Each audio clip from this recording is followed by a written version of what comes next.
Question is, what button is it? Oh, okay, then we're all going to press our little got it buttons.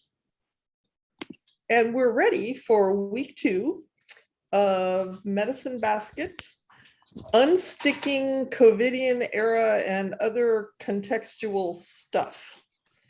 And probably you've all noticed that there's been some contextual stuff since last we were here. At least if you've seen the news. So we're not gonna focus on that, but we're gonna acknowledge the fact that it lives in the room, the context stuff, and we're all undoubtedly doing different things with the news.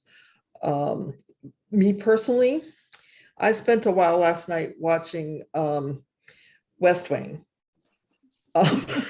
Surprise, surprise. But the interesting thing was that it just happened to be that the next episode up was the one that they filmed right after 9/11, when they were talking about all sorts of military unfortunate kinds of things and opinions and stuff. And it was really interesting. That's been, I don't know, however many years ago it's been. It was interesting to watch that again, given this context in the moment. And if you haven't seen it, it's the very beginning of season 3 of West Wing. Not that we know what comes where in West Wing, but we do. So when we're going to start a little bit, and then we're going to groupie, and then we're going to go from there tonight. When we were drawing our maps last time of our friend with the filters and the input, and as is obvious, there was a whole lot more input for most of us this week, and our filters may have been a bit perplexed about what to do with some of that input. And we all put something in the circle way off to the left side that we would like to have working better for us during this journey. So I thought we would start by just pondering a little. Whatever went in the circle last week, how's that feeling now? And does it maybe need a little editing, or is it like even more true than it was? Or do we maybe want to put some whole other thing in the circle? And any of those are fine.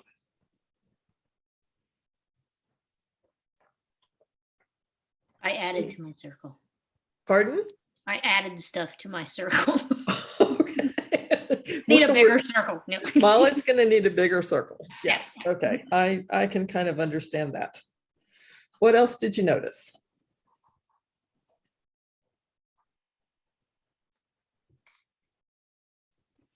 I also today would say I have something else to add to my circle, because a really big thing happened and I don't understand where my context or frame of reference is messed up for this specific situation. Okay. I hear that. And the really good news is you've noticed that you don't understand. Because where we get into trouble is when we think we either have it all figured out or we have to have it all figured out.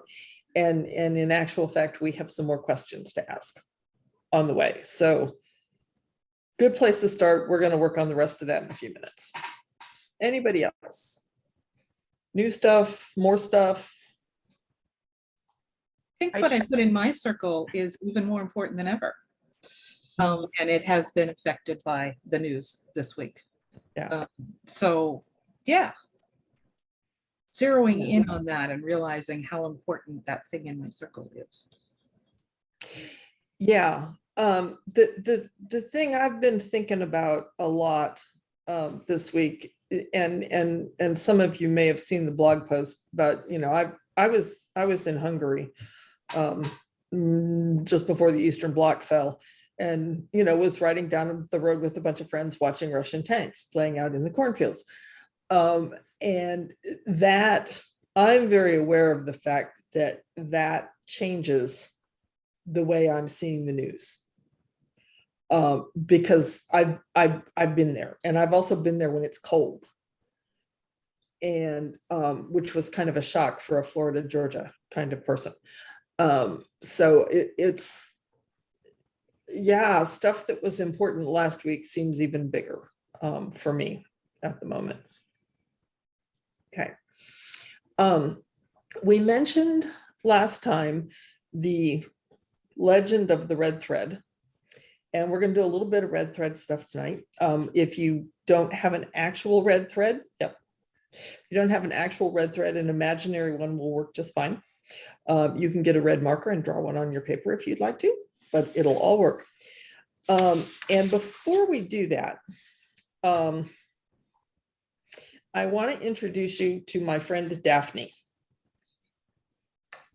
And there are two things about Daphne that felt important for you to meet her tonight. First is that the meaning of her name is victory. Greek or Latin, I'm not positive. It's not Hebrew, but Greek or Latin, who knows? And one of the legends about Daphne from, back long ago, says that she was being chased by the mythical god Apollo, who apparently had opinions about the way she should lead her life that didn't work for her. And apparently Daphne was a rather independent, kind of wild sort of creature. And she convinced her father, as the story goes, and who was god of something or another, I didn't learn those things yet, to transform her into a bay laurel tree. Which, I mean, if I was going to get somebody to transform me into something, that might not have occurred to me, but apparently there was one standing nearby and it seemed like a good idea. But it turns out that bay laurel trees are symbols of wisdom, both acquired and intuitive.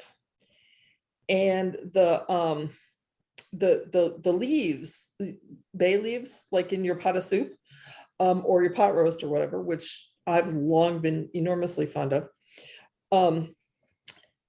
Bay leaves can protect in mythological sense against all sorts of things you'd rather not deal with. And they're also protective against like epidemic viral kinds of things, which is kind of cool, when you think about it. So here's Daphne with us. And the other thing that we want to know about Daphne is that one of my teachers, a Native American woman named Maria, has recently informed me that I am Bear Clan. Now, I don't think this will get you on the Mayflower Society, but like some of my other relatives will. And I'm not really sure what that means, but it's interesting. And one of the things, and we're gonna read here a little bit if we can get our glasses in the right place. When bear as a spirit animal comes to stand beside you, there's the assurance of renewed power and courage. Whatever adversity you face, bear holds you firm and keeps you grounded until hardships pass. Afterward, bear won't simply disappear, but remains in your awareness, facilitating healing in body, mind, and spirit. Bears are among the ultimate protectors. Once that kind of bravery takes root in your soul, it will always be there.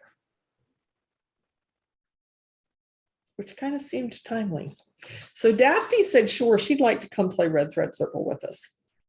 And what I'm going to ask each of us to do is, and we're not going to like guilt trip anybody into sharing, so you can think of what's really true for you, is what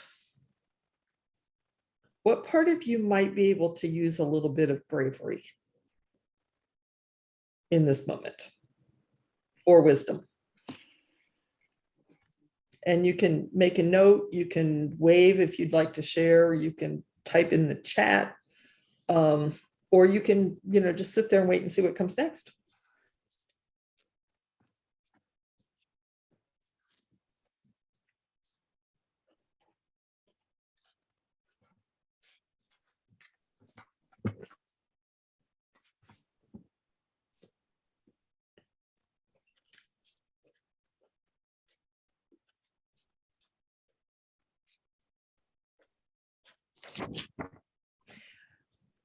I know the thing that I wrote in my circle last week was it had to do with being less afraid of moving, which one of my coping strategies for quite some time now has been hold real still, because if you don't, it will hurt. And I'm good at still.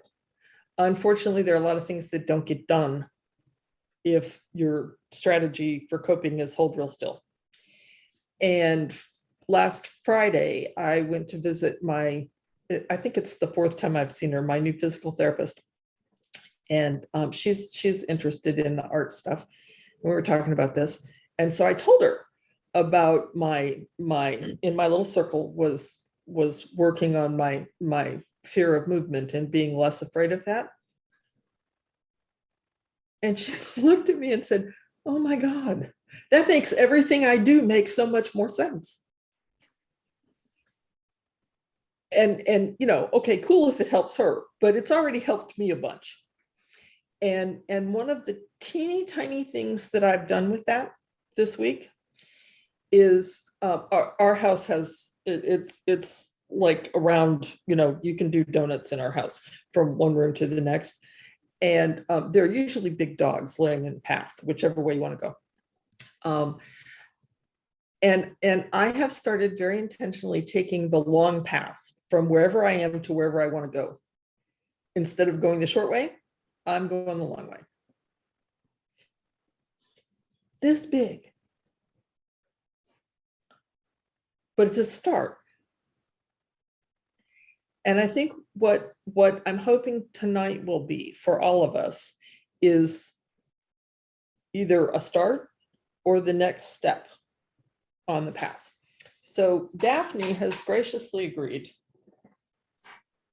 to join us in the Red Thread Circle, which connects us to all the people that we were meant to be connected to. And I can't tie a knot and talk at the same time. Anyway, she's connected. Over the course of our lives, the people that we were supposed to meet and become connected to that would help us on our paths. So if you have red thread or red t-shirt or whatever, we're passing the red thread around the circle to each of us. And just stop and think for a minute about, being connected to people, not only here and now, but throughout eons of time that are here to help us get where we want to go.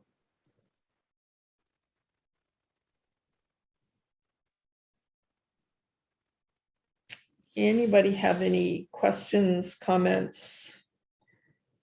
They didn't cover this in math class. How does that feel?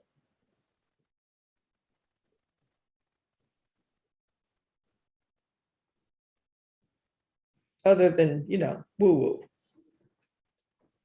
which I'm oddly okay with. How does it feel to? I was going to say, first, I think it's interesting with the bear, considering I've collected bears for almost my whole life. My house is covered in bears. I should hang out with them a little more, I guess. With the bravery part, I know this week I alluded to the fact that I was having a little trouble with the new job, and I was brave enough to talk to my boss and tell her like the situation where I was feeling like I was being attacked. So I told her a little bit about my history and my PTS and those kinds of things. And we're trying to come up with kind of like a safe word that I could say, or, you know, kind of an alert word. So it's not just me on the walkie saying I need some help. It's like, you know, get your ass up here because, you know, we're getting serious, you know. So we talked a little about that. She was very receptive. We're still working on it, but, you know, that's really hard with a new job when you don't want to, you know, look like an idiot or whatever. So.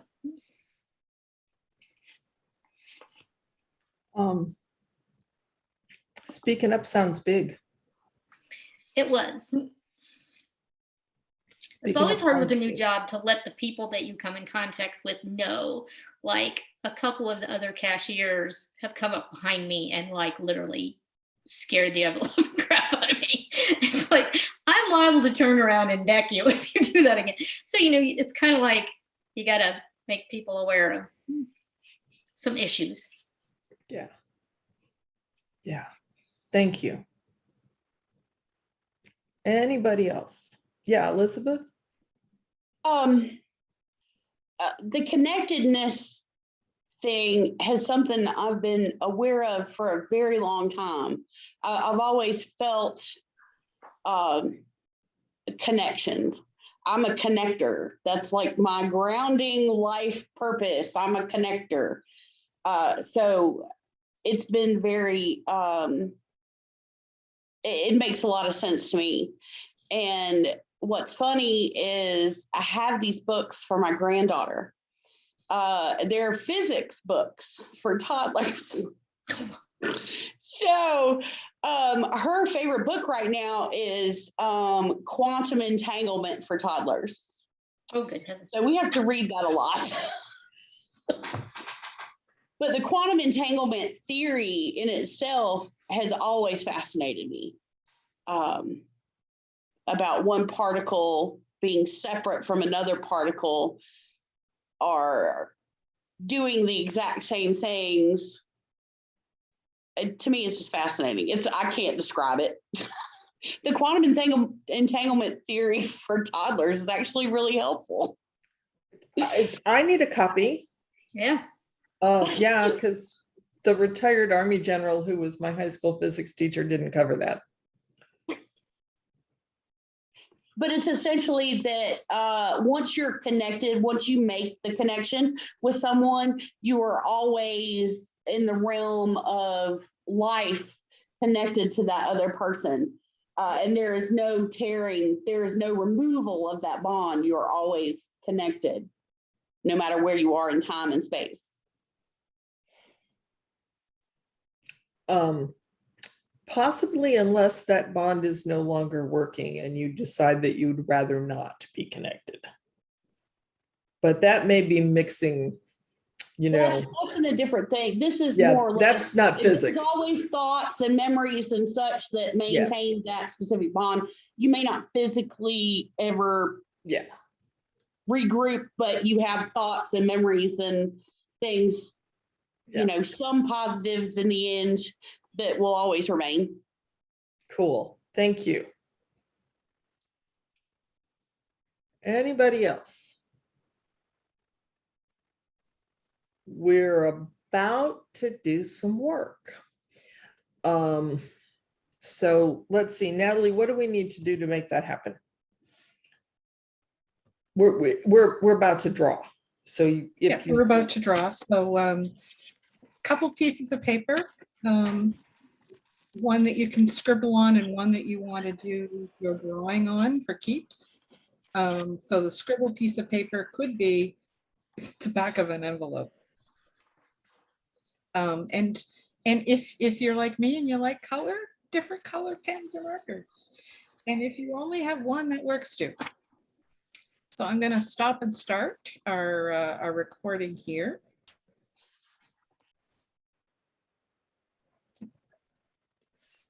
So I'm going to switch my camera in a moment. What we're going to do is a little bit of where you are now versus where you want to be. And doing that in a physical form where you can see it changes it. You go back to what Elizabeth said about quantum physics. There is a principle about observation. in that whenever anything is observed, it changes. And like Elizabeth, I can't go back in and explain all the scientific principle of it, but things on a quantum level behave somewhat mysteriously because we don't understand them yet. And I'm willing to embrace that mystery. So I'm going to switch my camera here. And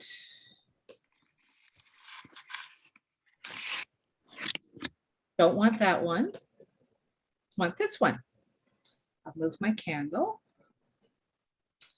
My red thread with my little heart.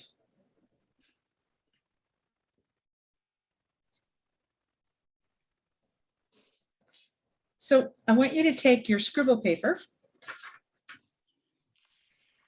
and whatever pen. And I want you to think about that,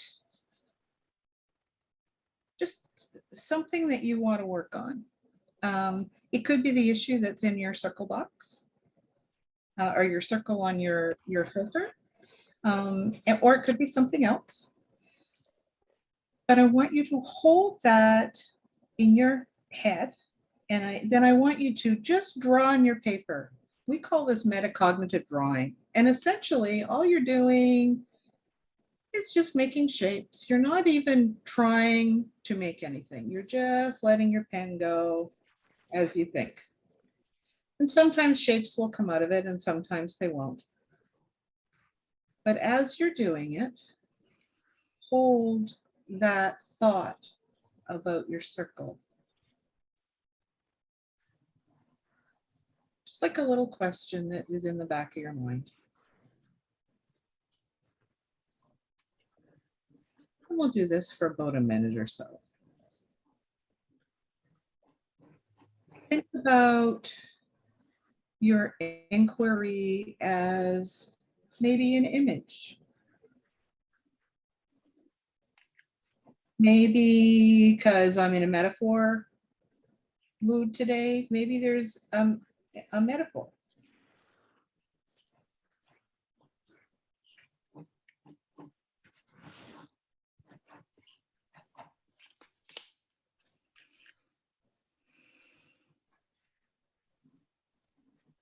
And we'll go another 10 seconds or so.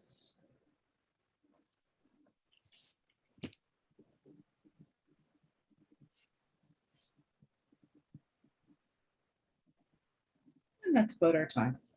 So as you can see, I scribbled nothing. Nothing of consequence, no image or whatever. But while my hand was busy doing that, my brain was thinking. So what I'd like you to do with your other paper, with your good paper, is draw probably on the left-hand side near the top, just draw a great big shape. Just a big container. And I want you to think about what came up while you were doodling, while you were metacognitive drawing. What saying or image or put something in this box to reflect what you want to work on. And then this might seem a little woo-woo too, but it's a way of getting what's in your head down into a place you can observe it, and then you can change it. So in my case,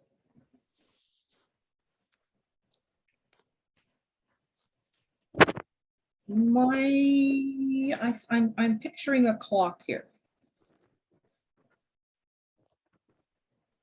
My circle stuff has to do with time and sleep and stuff like that. So I've got a little alarm clock here.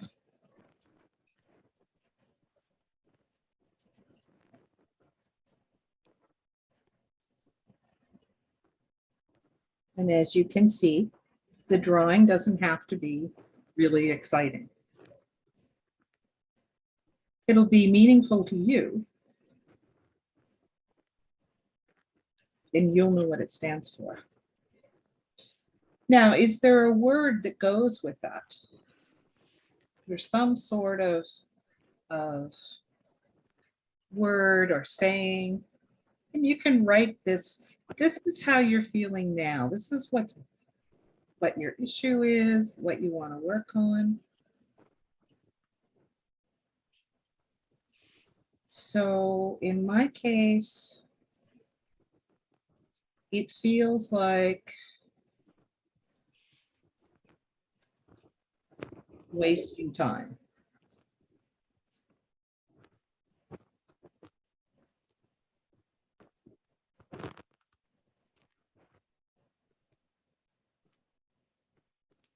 So how's everybody doing? Does that make sense? I'm scrolling through the screen here to see how. Give me a thumbs up or if you're set to go. Okay, all right. So now we're going to either back on top of the scrawly paper or on the back side of it. I'm going to do the same thing. And this time, I want you to think about, I want you to picture what happens when in the future. What happens in the future if this issue, this first issue, changes? What would be the ultimate wonderful ideal thing around this issue? So in this case, I feel like I'm wasting time because I sleep too much. Okay. So what would that be? We're going to think about that as we do some more metacognitive drawing for another minute or so. So what did your world feel like? Focus on that feeling.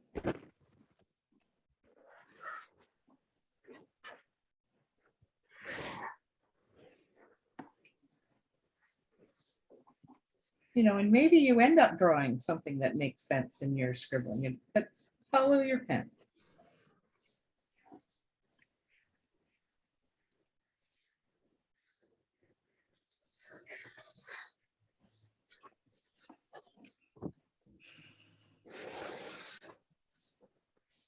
You know, and maybe there's a picture there.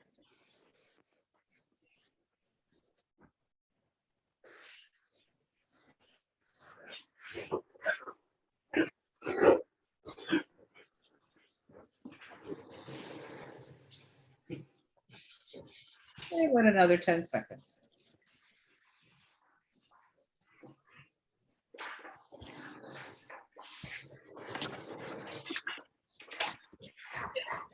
Somebody has a microphone open in a very musical piece of paper. Sounds like one of those saws when you flip the saw. So I didn't me, I was rolling my chair to get more paper. So we're going to put another box here. Okay, so what came up as you were doing metacognitive drawing? And I had an image in my head because, of course, I knew I was going to be doing this. But all of a sudden, I'm realizing that that image has subsided, and I'm actually going to reach for another colored marker because of what came up.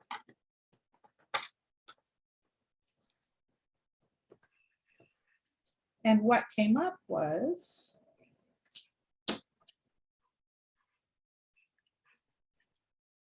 it's sunrise for me.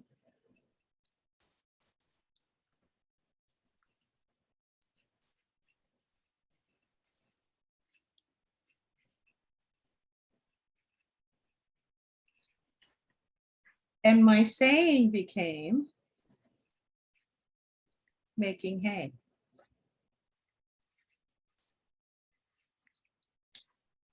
So I went from wasting time to making hay. So my my good picture, my picture of where I want to be is I want to be productive. I want to use my daylight hours. I want to,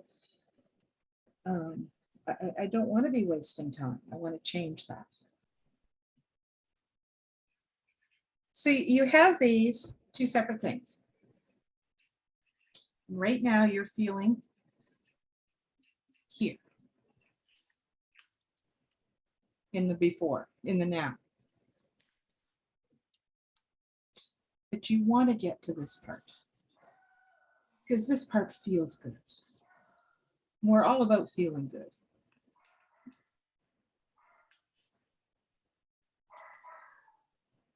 So the next thing is we're going to create a suspension bridge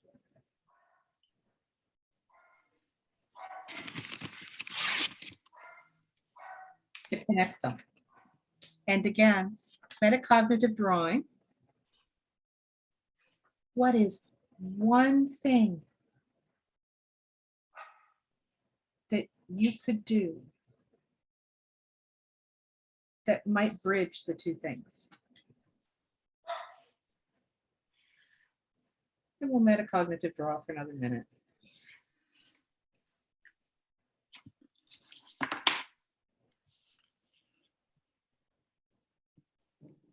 My drawing's already telling me a little bit about me. It's like I stuttered when I started, and then I got really big and expansive. So I think the ideas are flowing.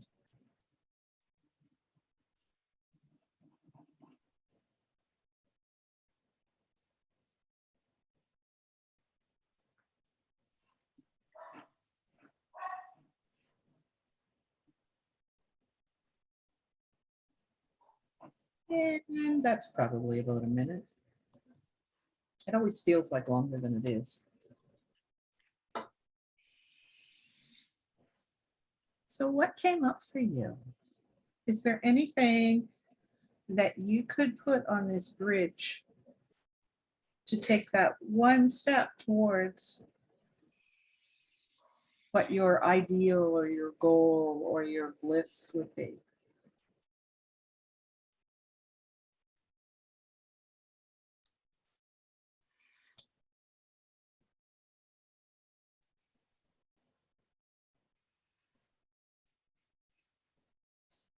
And oddly enough, with me,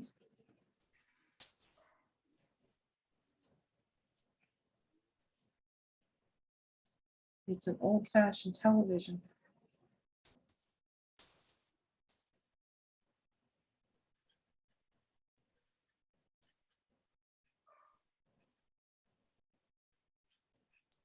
With my news channel on it.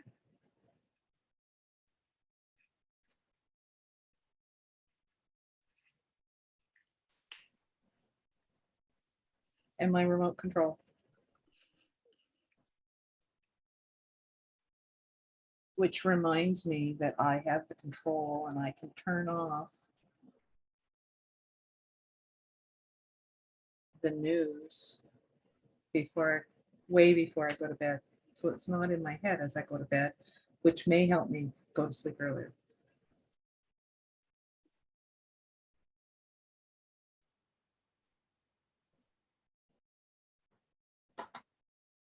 I'm going to stop my share now. Come back.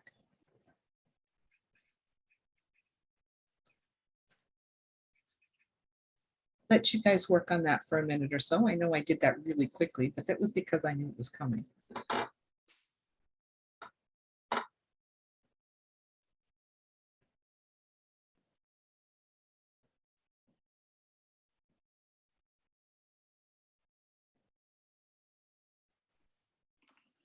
And I'm going to pause it again so that when we share, we have a break.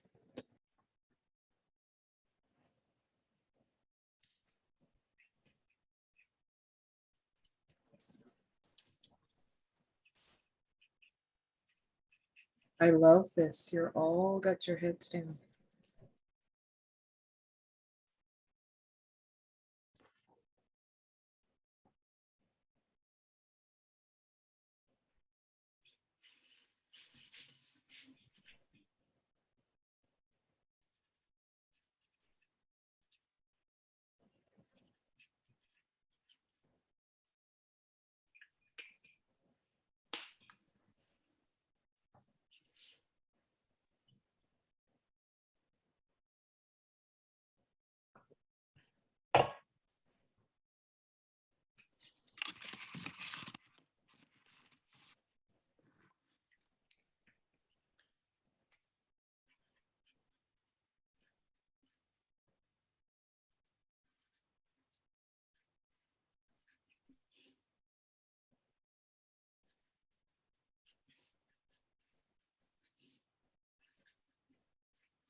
So we'll give Molly another minute or so here.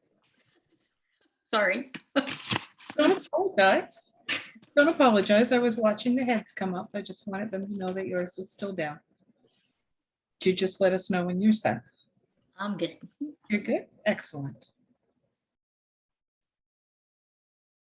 So how did that feel? Yeah, go ahead, Adrian. Okay, so at first I couldn't come up with I couldn't come up with a bridge. So internally I was getting really frustrated with myself. And then I was like, oh, like how do I get unstuck in this thought? Like how do I, so my thing is avoidance. At first I thought it was self-sabotage, and then I thought more about it like over the past week. And I was like, avoidance is my issue. So I'll procrastinate and procrastinate.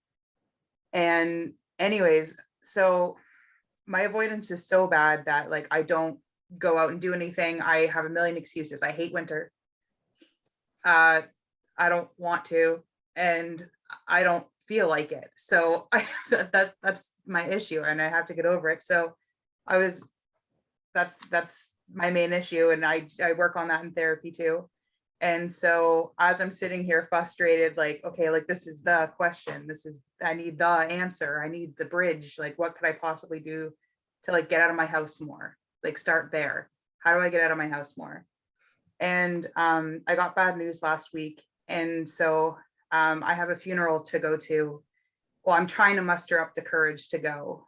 And my agoraphobia is so bad that it's telling me that if I even go to this funeral, that I won't be able to be there for my friend the way she needs me to be there. Her boyfriend passed away, and he's very young. It's very sudden. And I'm nervous of saying the wrong thing, or, like not, if I'm too much in my own head, will she know that? I don't know. My brain overflows. And so I was thinking about it, like what can get me out of the house? Like what could I do to practice? Because I have a few days. And I was thinking over the summer, I was painting rocks, like a lot of rocks. And here in Nova Scotia, there's a little Facebook group, and that's just what it's called. It's called Lost Rocks in Nova Scotia, and you paint them and you hide them, and people will put they found them. And I was like, okay, well, that could get me out of the house, because I've already painted a ton of them, and just getting out of the house that way could help. And even just seeing a stranger and being like, okay, not everyone's scary, and not everything's going to be a scary accident, like just to let it go and try. And that's the one thing I could think of for a bridge to get me out. So I did a snail, and then she's hiding. And then this is like the freedom and the grass and the feeling of the leaves. And then the bridge is rocks, and then little hiding places and people finding them and stuff. So hopefully that's a thing. And then I also noticed in my Swiggle page that at first, the first one I did was very small and it was compact. And then when I was thinking about like ways to, get out of it in the second, I noticed everything branched out a lot more.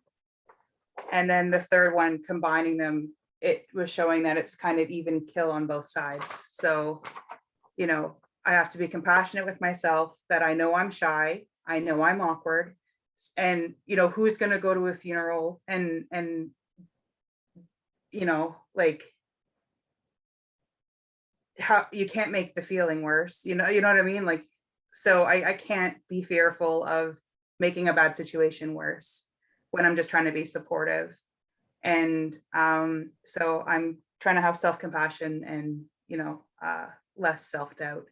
And then hopefully I can get out of the house and be a supportive friend like I want to be. So yeah, that's what I have to say about that.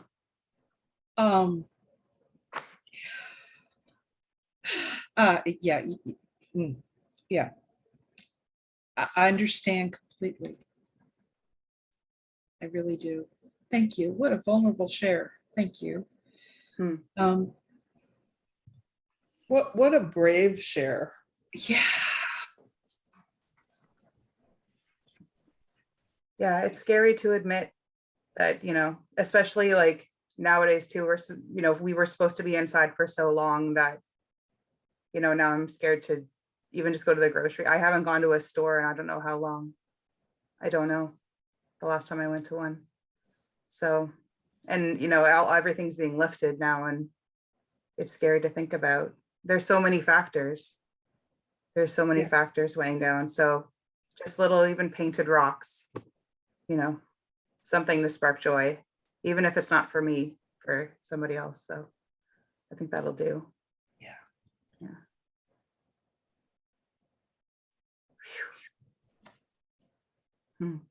How do you feel now?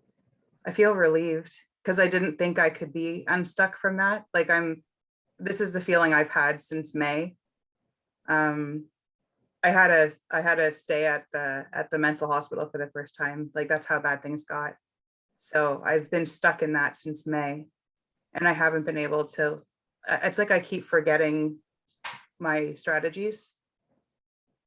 But things just get so overwhelming. But yeah, I feel better. I feel like I forgot that I had breadcrumbs. They're small, but I got something. So I love that you called them breadcrumbs. yeah. Yeah. Yeah, it's what it feels like. It's not, it's not gonna, cure my depression or get rid of the other stuff I have going on. It's something that it's just something so small that I could do that could just make me feel better. And it's so cute too, like especially in the group, like when little ones, like little kids find these rocks, and it's like, oh my God, they're so overwhelmed and they think it's so special. And like for my friend, I want to be able to do that for her, like and be there for her and be a spark of joy in a time where she really, really needs it. But I as I was thinking of this, I was like, it's even if I just take myself out of the equation and do that for that reason, that could help a lot. So yeah. Thanks for letting me share. Thank you. Hmm. And keep a rock for you. Oh yeah, I'll probably keep the biggest one. I've got a Oh. few of them. Yeah, actually I just found one. It's spark joy, look at that. I'd love one.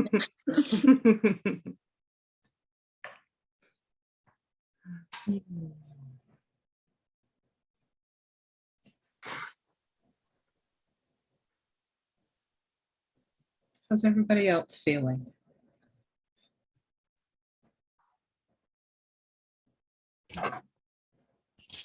I'm feeling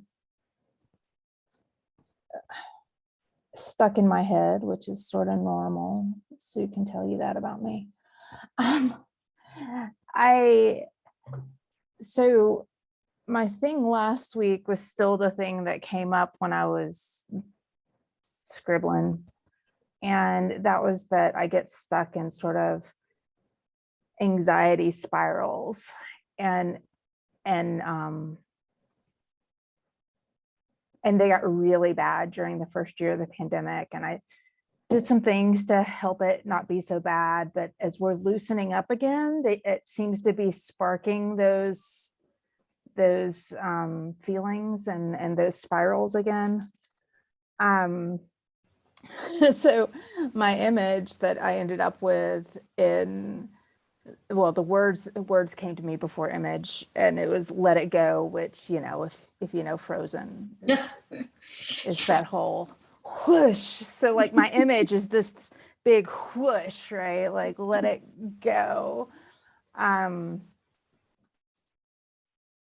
But like how to let it go is really like how to even let go of the fear of getting caught in one again. And because when I get caught in them, I can get immobilized. Like I can't, I'm just so stuck in my head that it's like I'm trying to find the thing that will unlock the key, that will make me less anxious, that will answer the questions, that will make me feel safe. And and that's what's in my other bubble. I did bubbles.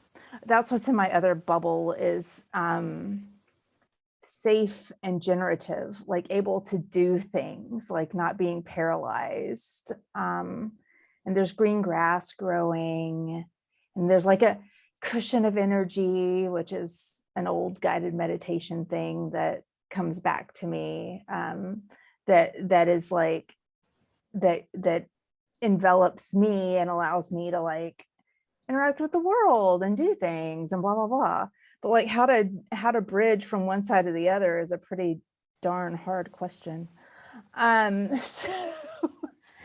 So when I was scribbling I'm using the back of a Christmas card from my grandfather that I haven't written a thank you note for yet. And because I'm not Miss Manners. And it kept turning around on me.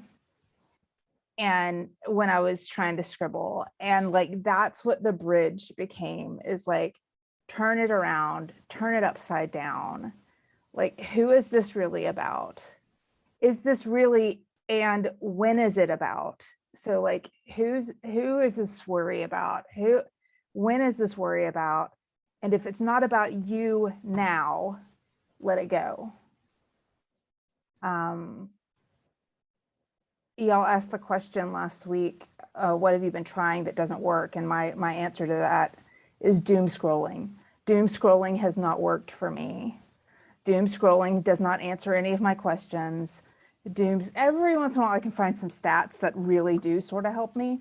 But other than that, doom scrolling doesn't answer my questions, and it takes up time, and it makes me turn inwards instead of being able to interact with the world.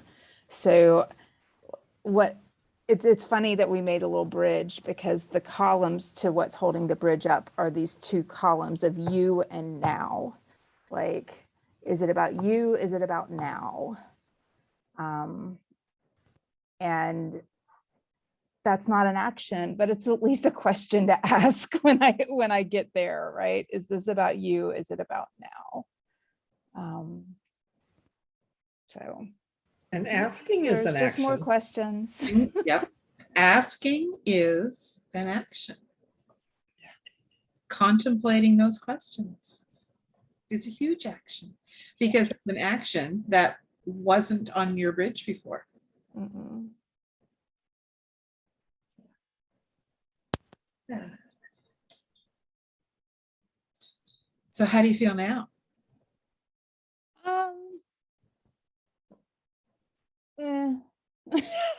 Honestly, I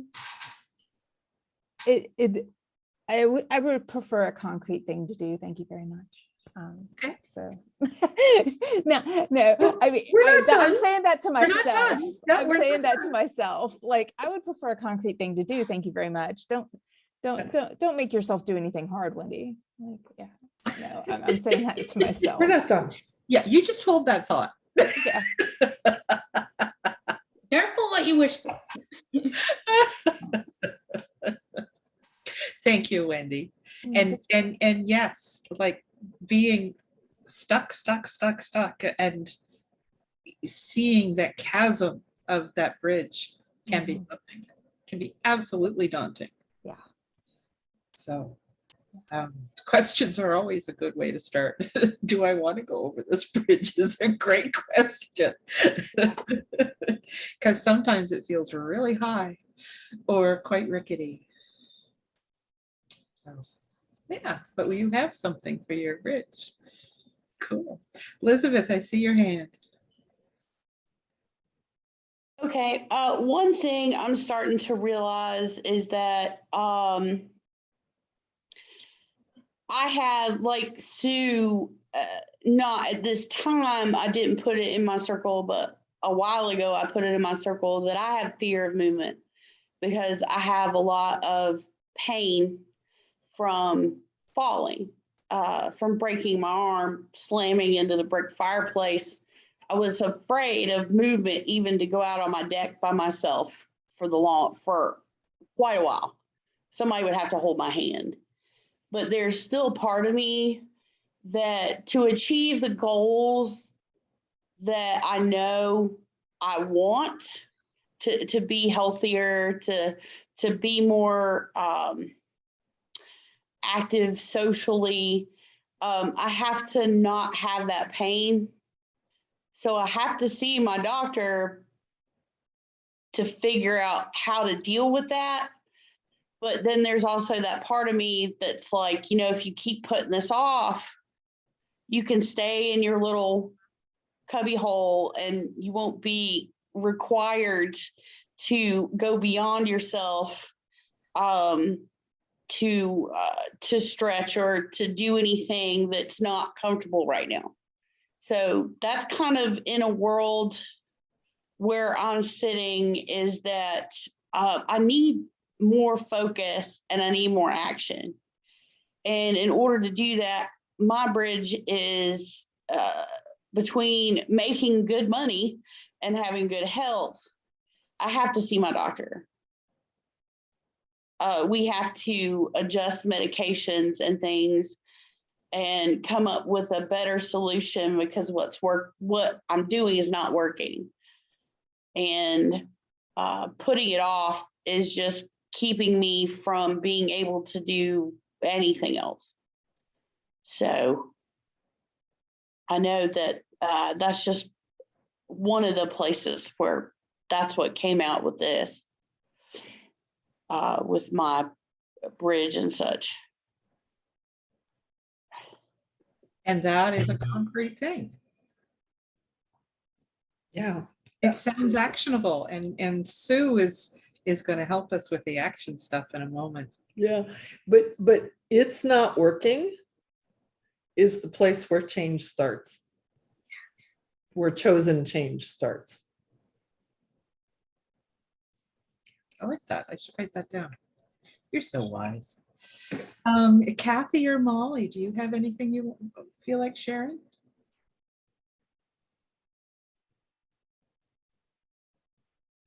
Maybe later.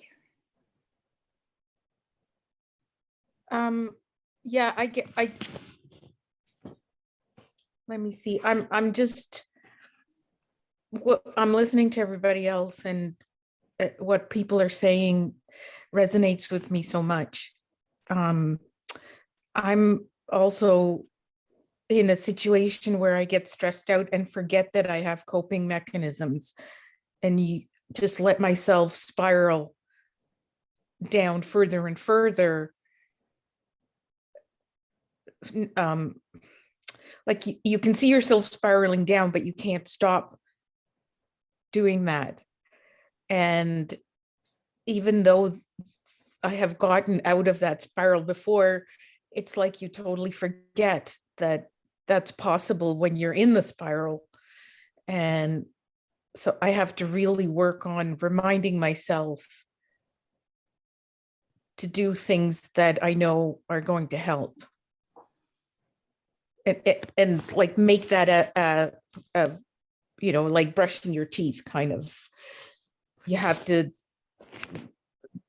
So right now what I'm doing is I'm sitting in front of a sad light every morning, and I'm walking the dog outside every morning. Well, whenever it's warmer. Minus 17 Celsius just isn't fun. And, you know, and doing stuff like this, which helps a lot too. We're glad you're here. Thank you. I think I was the one with the pen making all that noise, by the way. That's okay. That's okay. Soundtrack. Yeah, it was definitely soundtrack.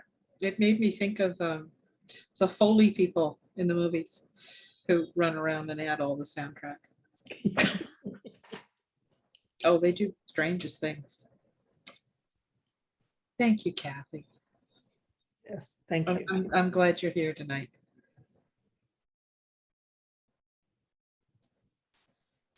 Molly, are you good, or do you want to share? I think, as we've talked before about my lack of control and needing that, the thing that I added to my circle was and my sister will testify to this fact, that I like stuff. I have a very hard time getting rid of things.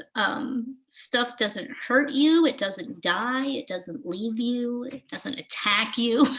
Stuff doesn't care if you're fat. I have a lot of stuff. I have a lot of our parents' stuff after they passed away, since they lived down here. I have all my retired teacher stuff now at home. I try to go through it, and it's like I just like the smallest thing that mom made, or a card she gave me, or something like that. It's just I just have such a hard time trying to get rid of it, because it's like the only pieces that you have that you can hold on to. And on the other end of that is my house is pretty cluttered and drives my husband crazy, and I would like to make my husband more happy with getting rid of stuff. I think that, again, with the control, it's like, you can't imagine I could get rid of this bear that my mother gave me, or something like that. I Well, understand bears are exempt. bears are exempt. You know how Bears are many bears I exempt. have. So it gives you a safe place to start.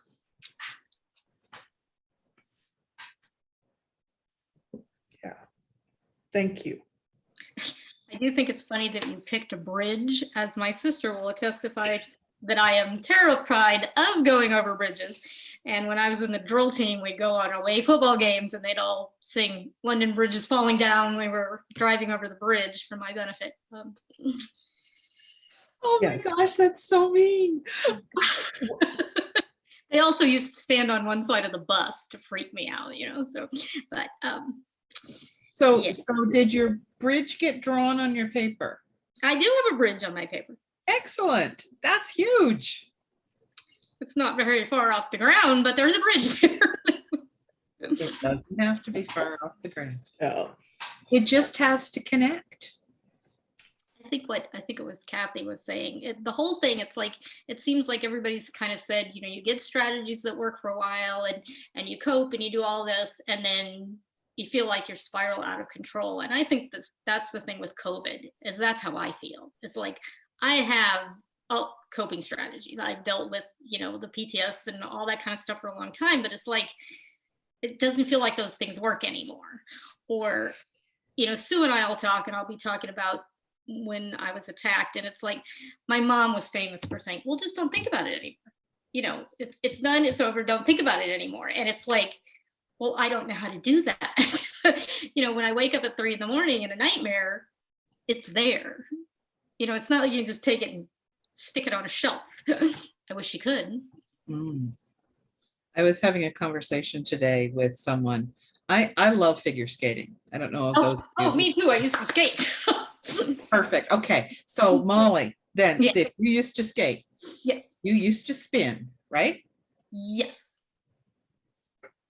How did you make your spin change speed? Well, you pull in to tighten it up and spin, and then put your arms out to stop. Or fall on your face. That works too. Or fall in your face, that works too. Okay, so if you are so closed in, you're spinning faster Yeah. and faster if you're closed in. If you're open out, you slow down. Ooh. Oh, Michelle Kwan would be proud of you. No. no, but if you think about that in terms of what's happening within you, if you're keeping stuff in and you're keeping it tight and you're protecting yourself and you're going in, you're just like this, it's going to go faster. And when you open up and breathe a little bit and swing a little wider, it's going to slow down. The other thing with a spin is, as soon as you move something in that spin, the spin changes. Okay. So all we need to do is change one thing and we change your spin. And especially if it means opening up. Yeah, but then things can get in. Mhm. Good things can get into. Okay. All right, I'm looking at the clock and I know Sue has part 2 of this and I hope we have lots of time to work with it. Well, Sue does, and since Sue knows what we're doing next, if it's all right with you, I'm going to hold my picture up and show in this moment. Yeah. Those of you who've known me for longer than 10 or 15 minutes know that I don't always follow the directions. I'll vouch for that. Okay, so this was my first space. And I drew all the squiggly, jaggedy, ow, it hurts, I'm scared stuff in here. And then I realized that it was like my head was all of me, and I get little teeny feet and hands out here, but basically it was all the stuff in my head. Now my knees would argue with you about that, but that's the way it feels. Over here, it's like, ooh, what if there was all of me? And I mean, this is the redrawn one, but the first one looked pretty much like this with the spirally things. And then on my little path here, you know, from here to there, it occurred to me, you know, we were talking about making laps in my house and going the long direction.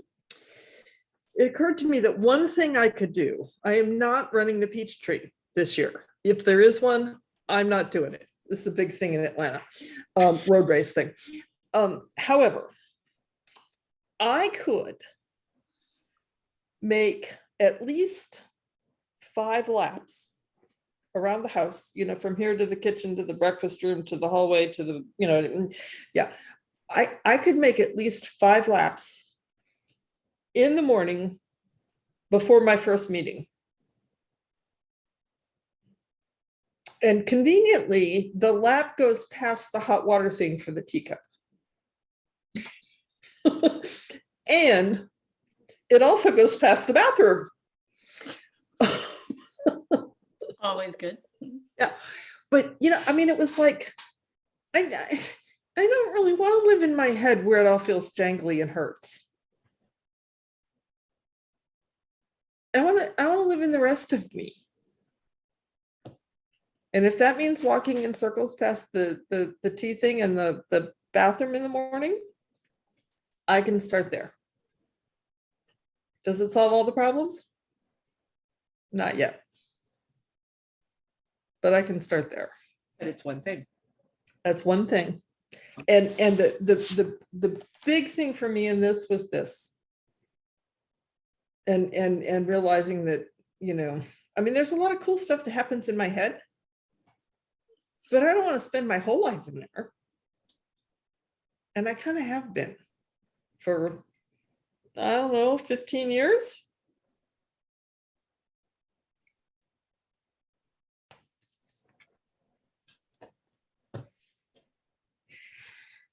So, Do you want to next, start and stop again? yeah, that's a good plan. Okay.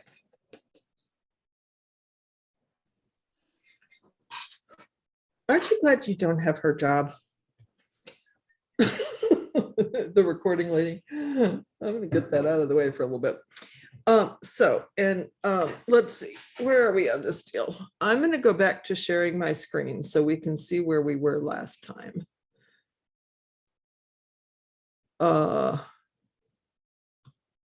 that look like me? Let's find out. Yes, it does. Okay, Daphne, you're gonna have to move over a little. There we go. She's still here. Okay, so here we are from last time with our little circle over here. And if you have your paper from last time and would like to edit your circle, you can do that. If you want to start a new, we're not gonna draw the whole thing again, but we're gonna do some more drawing. If you want to start a new paper, whatever works for you. But the one of the things I love best about this perception diagram is, you know, we started out moving this direction with all the input coming at us and all of our filters. And then the amazing revelation that what gets in through the filters is mostly what matches the map of reality that we already have. And it's possible. Molly shared that our mom used to be a fan of the, well, just don't think about it, school of thought. And she was. I don't think that's worked I know it hasn't worked well for me. Doesn't sound like it's worked too well for Molly either, in terms of map of reality. Okay. And so the cool part is that without dissing mom, or your first grade teacher, or Oral Roberts on TV, I mean, whoever it is, we can change the map. And I don't know about you, but they didn't tell me that when I was a kid. I just thought it was reality. But we can change it. And we are changing it already.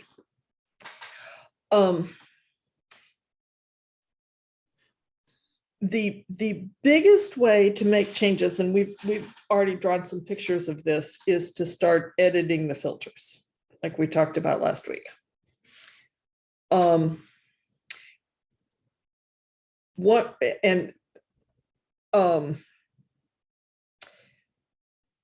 of the ones I heard a lot in our conversation tonight was filters about beliefs.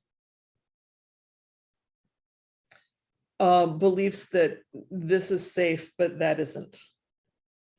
That this will hurt, but that won't. That, if I say what I think, somebody will think this. And those beliefs they're kind of a hard place to start editing, because they're not entirely conscious or verbal. They're just like in all of our cells. Does that make sense? So what we're going to do is we're going to start for the moment with editing strategies. And one of the ways that I think about that, and this is getting more politically complicated a conversation these days, but let's imagine that you were doing some work in your house, and the only tool that you owned was a screwdriver, and you were trying to remodel your kitchen. You might have some troubles. I mean, I'm just guessing. Unless you have one of those super duper screwdrivers that has 87 little ends and, plugs into the wall or whatever, but we'll assume the old fashioned kind. And so, I mean, one of the things you can do is just say, oh, I'm stupid and this is impossible and it's never going to get better. And we've all probably done that somewhere along the line. I know I have. Another thing you can do is say, maybe the tool that I'm using is not optimal for the task. And then you go really crazy and cart yourself off to Lowe's or Home Depot or whatever it is that you have, the big box hardware place in Canada. And you walk in the door and the place is like, oh my God, there's 9,872 different kinds of tools in this place. And the only one I understand is screwdriver. And anybody with half an ounce of sense turns around and walks out the door. Because it's just too overwhelming. So if we start with my favorite question, what am I trying to accomplish?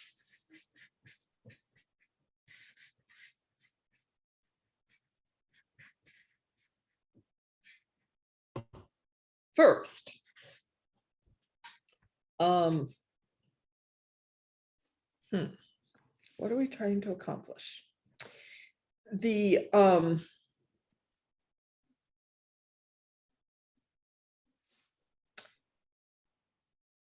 the storage next to, in my kitchen, there's this big wooden chopping block, which is like the best thing I ever bought. It has legs and everything, stands there like an island, but it's up against a wall. Love that thing. But on the other side of it, there's a sliding glass door, and there's like no storage.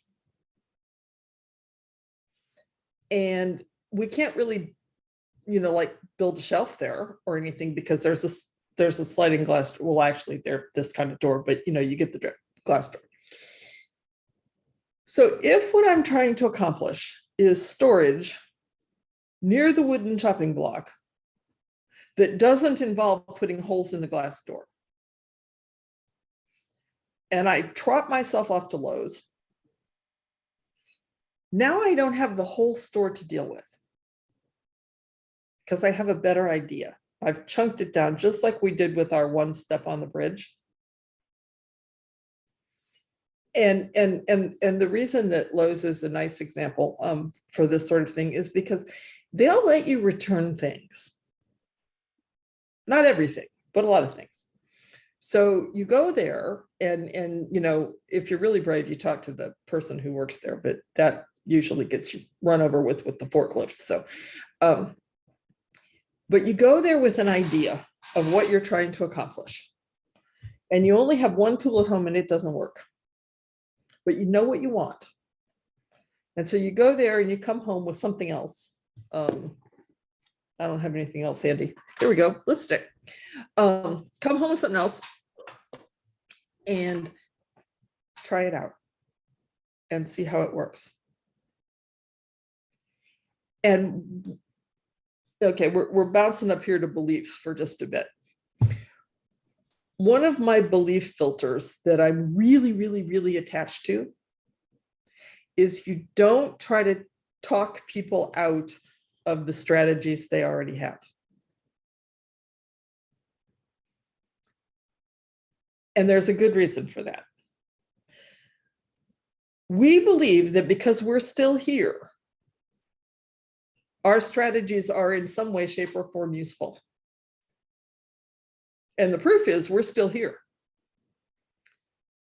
So you don't, our Daphne here is going to Lowe's to get something else to fix her kitchen. We're not going to take Daphne's screwdriver away from her, because it's the only tool she has and the only one she knows what to do with.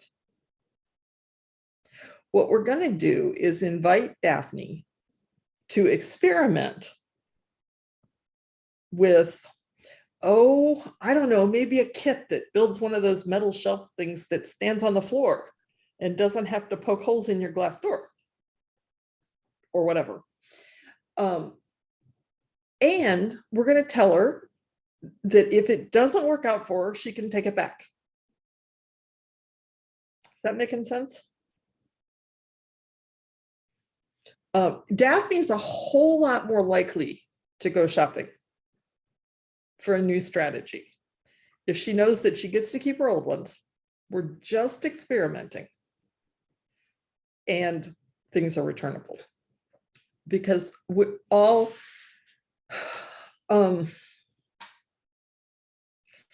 if we didn't have enormous survival instincts, we wouldn't be here. If we didn't come from people who had enormous survival instincts, we wouldn't be here. I read a thing on Facebook not too long ago that said, if you're here in this moment, your ancestors were badasses. Which is kind of cool when you think about it. I happen to know grandmothers' names back 38 generations in one branch of my family tree, which blows my mind. But it's like, ooh, I mean, that's back to like 800 and something Common Era, way back. It's like, that's a lot of badass grandmas.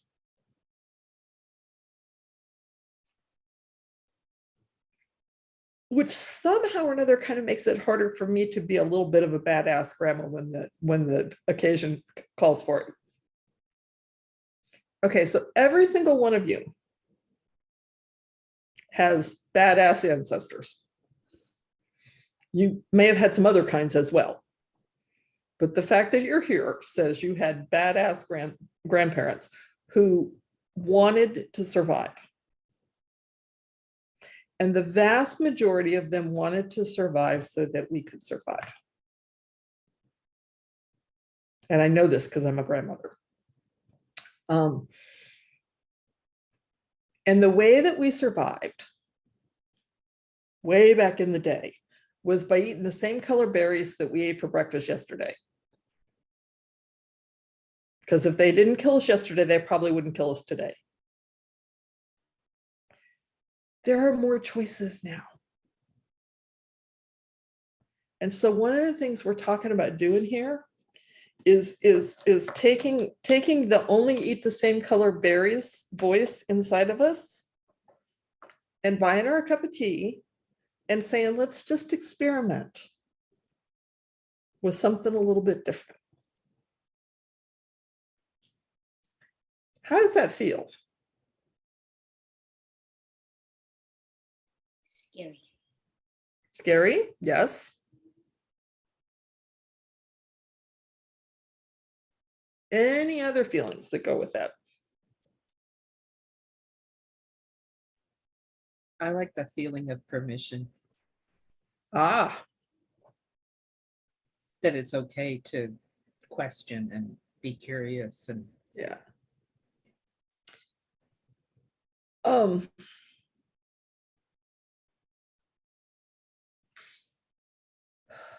And you know, I really believe that, you know, all those ancestors and I mean, that's where we got our surviving.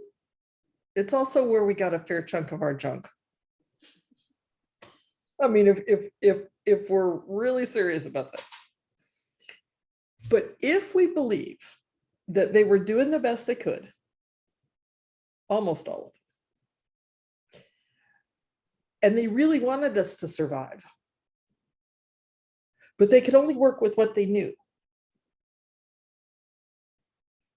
And it's not too big a leap to, well, if we knew something different, they might be on board with experimenting with that.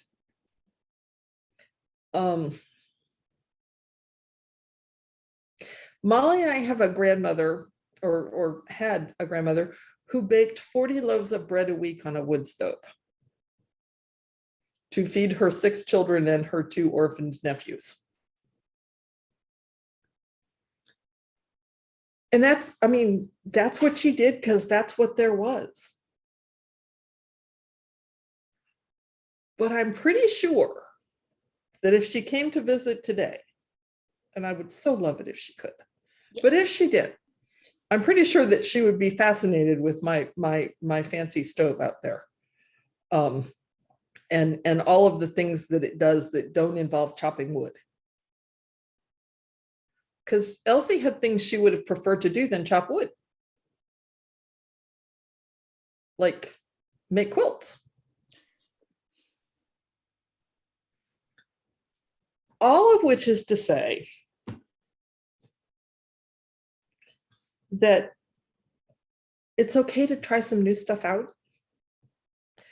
And when we do, and we wake up in the morning, like, okay, let's just imagine that I get up tomorrow morning and I walk 5 times laps around the house before my first meeting. And then I say, I lived. Wonder what would happen if I tried 6 tomorrow. Or I say, it's supposed to rain and be cold and nasty tomorrow, which I don't know if it is, but it could. And that might be pushing it a little. Maybe I could just try 4. I haven't let myself down on what I'm trying to change the outcome of. I've just used some information and skills available to me to make choices about it. Does that make sense?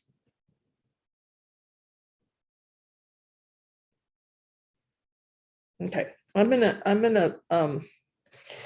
ask everybody to think of one strategy that you could experiment with that is probably related to it. It could even be the same, as like rocks, painting rocks. It could be the same, but we're gonna put it then in two places, over here and over here. One strategy that you could experiment with that has something to do with the outcome you're trying to improve.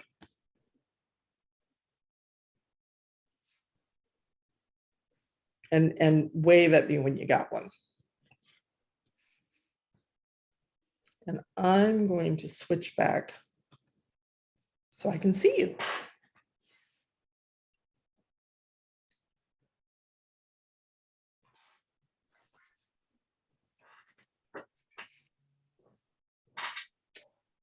Everybody got something in mind? One strategy. Waves, nods. Okay, thumbs up, cool. Kathy, how about you? I haven't gotten very far yet, but I'm Okay. thinking, but Thinking don't is have a one yet, but- strategy. pardon? Thinking is a strategy. Okay, Yeah, you're good. okay. Cool.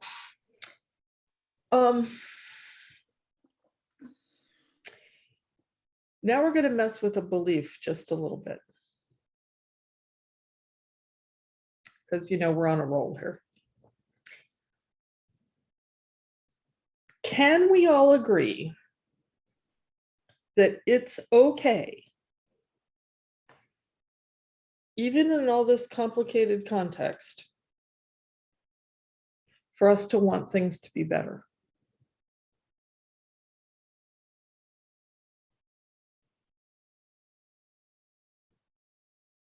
Which is kind of a pretty big question at the moment, huh?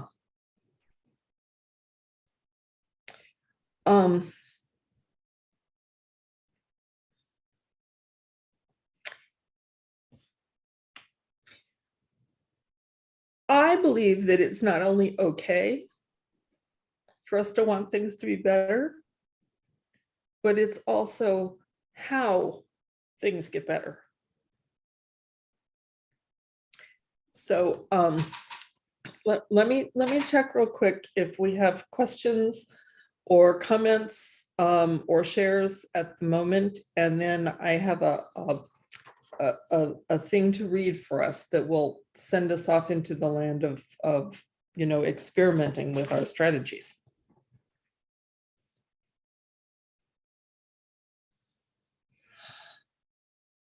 Anybody got any stuff to share? Okay.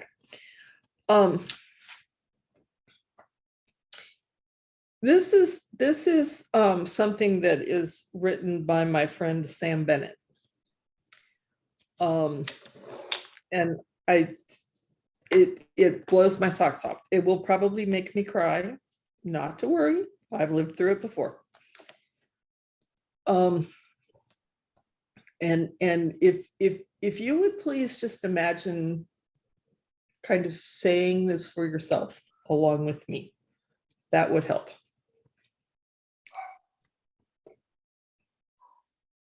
And we'll start with the change that we're working on making here. I can do it. I will do it with infinite compassion for myself and others. I will not stop until I get the result I want. I will reaffirm my commitment over and over and over again, as many times as it takes. Nothing is more important to me than my transformation. I agree to graciously accept success, love, health, prosperity, and overall well-being for the greater good of all concerned.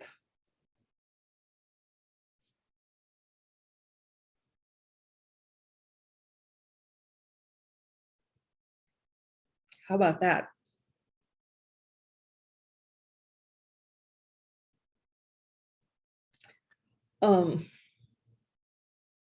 I've known Sam for a couple years now.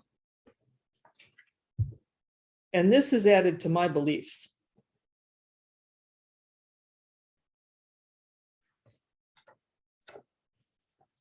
I especially like this part. I will reaffirm my commitment over and over and over again as many times as it takes. Nothing is more important to me than my transformation.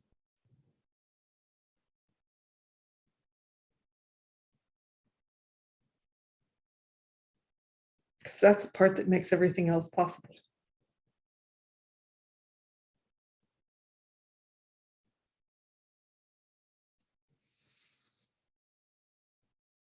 And next week, we'll work on the next step.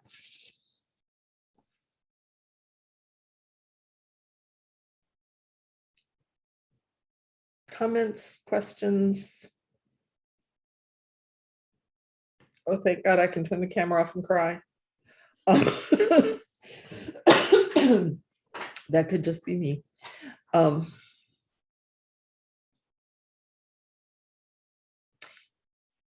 Y'all have done huge work tonight. We have done huge work tonight.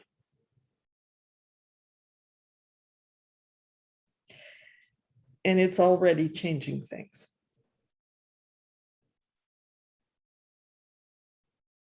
And we still get to choose.